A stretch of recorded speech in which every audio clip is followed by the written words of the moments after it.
Saludamos a la teleaudiencia como también radio oyentes en este día martes 6 de junio, dándoles la bienvenida a otro estudio de la lección de la escuela sabática que como siempre les traemos a esta hora.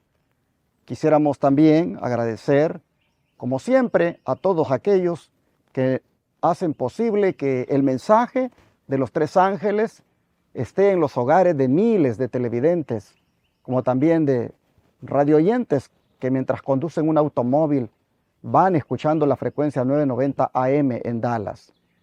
Agradezco sinceramente que estén unidos con este ministerio en la propagación del mensaje, con esos diezmos, ofrendas y donaciones que ustedes están haciendo llegar aquí. Les agradecemos cuando atienden el llamado que les hacemos. Y hoy no es la excepción. Usted dirá, ¿por qué todos los días dicen lo mismo? Porque todos los días se requiere de recursos para poder sufragar todo lo que este ministerio hace en cuanto a la propagación del mensaje y la atención gratuita a los enfermos. Así que usted no se canse de oír que hay que apoyar esta obra. Recuerde que aunque usted lo oyó ayer y lo ha oído muchas veces, es posible que haya uno que lo escucha por primera vez y que sabe que hay un lugar donde se están utilizando los diezmos, las ofrendas y donaciones de la manera como el Señor ha mandado. Es decir, en la proclamación del mensaje de los tres ángeles, las 24 horas del día, los 7 días de la semana por radio y televisión y para el mundo por el internet y al mismo tiempo atendiendo enfermos gratuitamente por 15 días en el Centro de Estilo de Vida Los Tres Ángeles. Usted posiblemente está mirando por primera vez este programa y debe saber de que su aporte, si desea usted unirse a esta causa, es bienvenido. Ahí está en la pantalla las maneras de cómo realizarlo.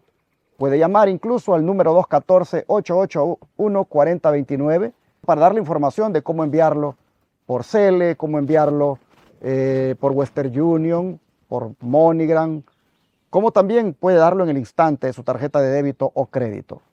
Puede llamar, si usted gusta, al WhatsApp más 1-214-881-4029 también y le damos información. Tome nota de lo que en la pantalla le ponemos para que usted pueda tomar alguna información, aparte de que durante la lección nuestro productor siempre se la está poniendo. Recuerde también que en Bancolombia, allá en Colombia, puede usted también depositar. Ahí está la información también en la pantalla.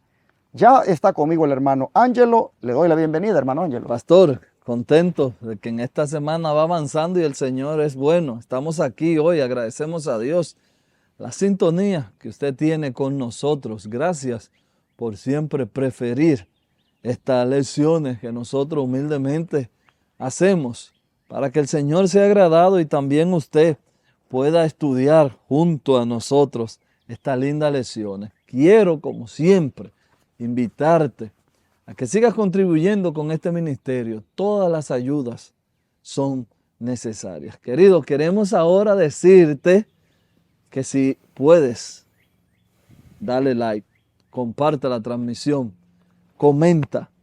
Esta es la parte donde usted siempre que ve la lección puede ayudarnos. Siempre, siempre. Quisiera yo, como comentaba con un amigo ayer, quisiera yo tener 100 teléfonos para cada mañana ponerle a cada uno un like.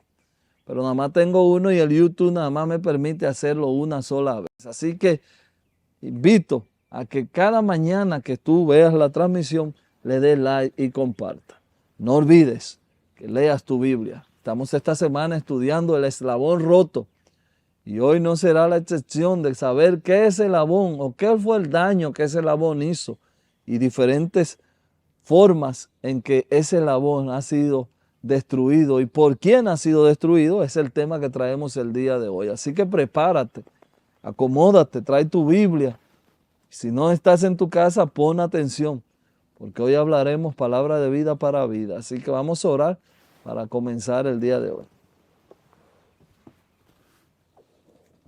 Amado Padre, le damos muchas gracias. Alabamos su nombre, porque siempre usted es bueno. Ahora, Señor, queremos que en esta mañana, tarde, noche, dependiendo la hora que nos escuchen, a la hora que sea, que su bendición sea para toda aquella persona que escuche este material. sea con ellos, también con nosotros. La asistencia de su Santo Espíritu es una necesidad urgente para nosotros. Así que gracias por enviarlo. Nos levantamos confiados de que todo el que escuche también tendrá la asistencia del Santo Espíritu. En el nombre de Jesús. Amén. Hemos identificado quién es la bestia que en la cadena de la verdad rompió un eslabón. Hemos dicho claramente que es el papado, esa institución católica romana que a lo largo de la historia se ha inmiscuido, atribuyéndose, apropiándose de títulos que le corresponden incluso solamente a Dios. Por eso es que también el autor la llama la bestia blasfema. Y es que, hermano Ángelo, como este poder, también conocido como cuerno pequeño de Daniel 7, es que habla palabras contra el Altísimo, atribuyendo blasfemamente a los hombres la autoridad y la prerrogativa de perdonar incluso los pecados y tantos más. Vamos a leer Daniel 7:25. Daniel 7:25 dice, este texto es muy conocido para todo aquel que tiene un tiempito escuchando lo que es la verdad presente. Daniel 7:25 dice, hablará palabras contra el Altísimo y a los santos del Altísimo quebrantará y pensará en cambiar los tiempos y la ley. Será entregado en sus manos hasta tiempos y medio tiempo. Esta es la famosa cifra de 1260.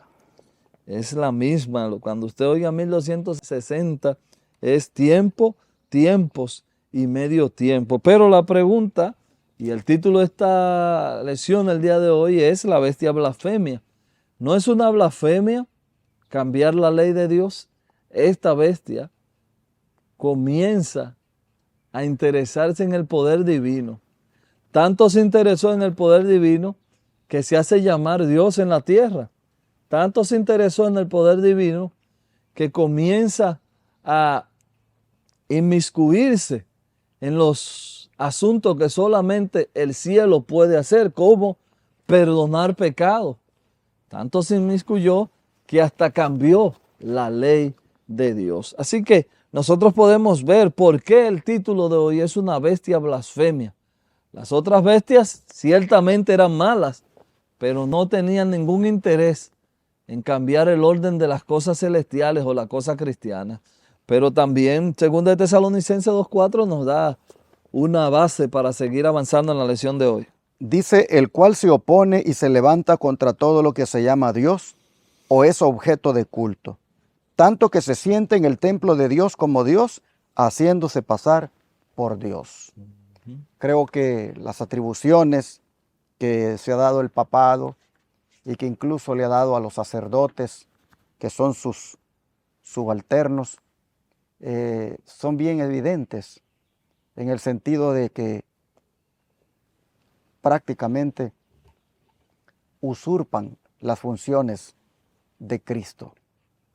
Esa prerrogativa de perdonar los pecados, esa forma de inclusive hacerse llamar el representante de Cristo en la tierra, hacerse llamar el Santo Padre, permitir que la gente se le arrodille y que prácticamente lo adore.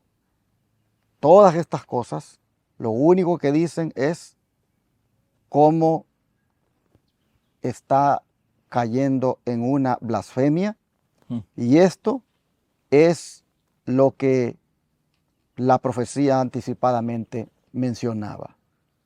Dice el Conflicto de los Siglos que una de las principales doctrinas del romanismo enseña que el Papa es cabeza visible de la Iglesia Universal de Cristo y que fue investido de suprema autoridad sobre los obispos y los pastores de todas las partes del mundo. Wow. Aún más, el Papa A él se le han dado los títulos propios de la divinidad, pues se le ha titulado Señor Dios el Papa y se le ha declarado infalible. Wow. Exige que todos los hombres le rindan homenaje. La misma pretensión que sostuvo Satanás cuando tentó a Cristo en el desierto, la sostiene aún por medio de la Iglesia de Roma, y muchos son los que están dispuestos a rendirle homenaje. Estas frases o estas palabras del Conflicto de los Siglos, página 48, claramente nos dice hasta dónde ha llegado el papado con sus prerrogativas, y esto no es otra cosa que blasfemia. ¿Qué sigue diciendo el don de profecía? En vez de confiar en el Hijo de Dios para tener el perdón de sus pecados y la salvación eterna, el pueblo recurría al Papa y a los sacerdotes, prelados, a quienes él investiera de autoridad. Se le enseñó que el Papa era un mediador terrenal y que nadie podía acercarse a Dios sino por medio de él. Y andando el tiempo se le enseñó también que para los fieles el Papa ocupaban el lugar de Dios y que por lo tanto debían obedecer implícitamente. Dios no ha hecho alusión alguna en su palabra a que Él haya elegido a un hombre para que sea la cabeza de la iglesia. La doctrina de la supremacía papal se opone abiertamente a las enseñanzas de las Sagradas Escrituras.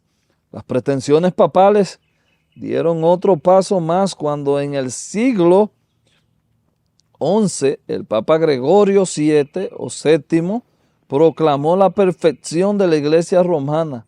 Entre las proposiciones que él expuso, había una que declaraba que la Iglesia no había errado nunca, ni podía errar, según las Santas Escrituras, pero las pruebas de las Escrituras faltaban para apoyar el acerto. Yo me río y no debiera de reírme, porque esto es un asunto serio, pero cuánta realidad en estos párrafos, en el asunto de que dijeron cosas que no tienen bases bíblicas. Esto hay que hacerlo y con apoyo de la Biblia. Ok, enséñeme la base de la Biblia. No, no la tenemos. Y así todavía nosotros seguimos batallando con el domingo, que la mayoría de la gente asume que el domingo es el día de reposo. No hay base bíblica. Todavía la gente sigue diciendo que hay un fuego eterno. Ok, ¿cómo probamos eso? No hay base bíblica. Todavía la gente sigue diciendo que cuando usted se muere se va al cielo. Ok, deme la base. No tenemos base bíblica. Y al final, las bases bíblicas no existen. Y eso es lo que hace que este poder blasfemo sea un poder apóstata. Pero ¿cómo sabemos que esta manifestación del anticristo no es solo un evento futuro, sino que ya había comenzado en los días de los apóstoles y del cristianismo recién establecido? Segunda de Tesalonicenses, vamos a leer Segunda de Tesalonicenses y vamos a ir al verso 2. Segunda de Tesalonicenses 2.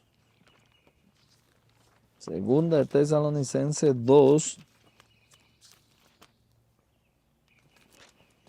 Y ahí vamos a estar leyendo el 3 y el 7. Nadie os engañe en ninguna manera, porque no vendrá sin que antes venga la apostasía y se manifieste el hombre de pecado, el hijo de perdición. Esa manifestación es la misma palabra de Apocalipsis, donde nosotros sacamos el libro, como le llaman en inglés, el libro de revelación. Así que esto se tiene que manifestar, el hijo de perdición, pero vamos a seguir leyendo el 7 ahora. Voy a leer el 7. Porque ya está en acción el misterio de la iniquidad, solo que hay quienes al presente lo detienen hasta que él a su vez sea quitado de en medio. Ya está en acción y todavía sigue en acción. Así que, hermanos, según lo que nosotros hemos dicho, prueba los espíritus a ver si son de Dios, pero este poder sigue trabajando y está trabajando incansablemente. En 1 de Juan 2, 18 y 19 nos dice lo siguiente: hijito, ya es el último tiempo, y según vosotros oísteis que el anticristo viene. Así ahora han surgido muchos anticristos, Por esto conocemos que ya es el último tiempo. Salieron de nosotros, pero no eran de nosotros, porque si hubiesen sido de nosotros, habrían permanecido con nosotros. Wow. Pero salieron para que se manifestase que no todos son de nosotros. Así nosotros vemos, hermanos, como en los días de Juan ya había aparecido el anticristo. ¿Por qué?